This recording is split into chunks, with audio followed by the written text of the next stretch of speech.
Oh, bro, I got a stain on my shirt. Man, I want to talk about that feeling where you're constantly unsatisfied with your work. You're not putting any of your work out there because it just don't feel like it's hitting.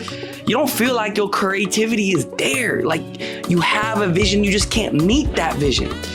And man, listen, you ain't alone. I'm building a startup with my friend, and designing the product has put my creativity to the limit. And I started to realize from my 23 years of living this life on earth, I've been limiting my creativity.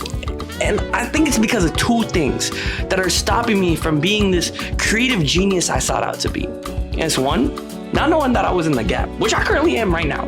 And two, trying to be an expert. And I know you're like, boy, what's the gap?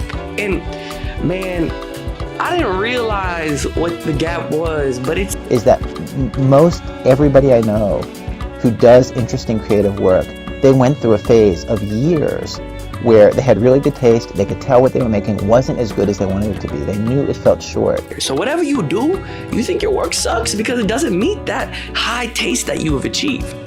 And so the problem isn't that you have an idea problem. You have lots of ideas. But it's the problem that when these ideas come up, you never actualize them because you play them out in your head and then you already assume they're not good enough, so you end up making nothing. And a lot of people's dreams die here at the gap, but there's only one way to really close this gap. So with songs, you're gonna write shit songs at the beginning. You are. My songs were terrible. My raps were terrible. Like, I've listened to it the other day, it's awful. But I got it out of me, and the more and more you write, the more and more you experience, and then you start flowing clean water, and songs start getting better and better and better. And never allow yourself that justice, that time, to really go through this no man's land.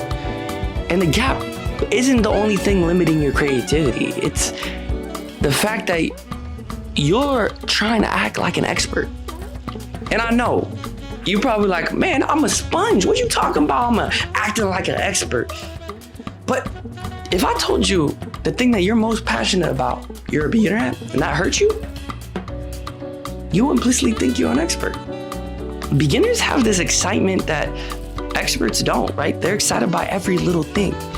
Beginners, we are so proud to show our work. Whenever we hit a milestone, I remember in the gym, if I hit a 225, I know I don't look like it, but when I hit 225 or I hit my pull-up PR, I wanted to tell the world. I told all my friends that hit the gym with me. You know, but the biggest thing that beginners do is they're fearless. They experiment and they try to take risks and do things unconventionally by doing the unconventional. And that is what creates creative work. In this whole yab session, I started to realize that I could have just summed this up in one sentence. The thing killing your creativity is the fact that you are too afraid to put out shitty work.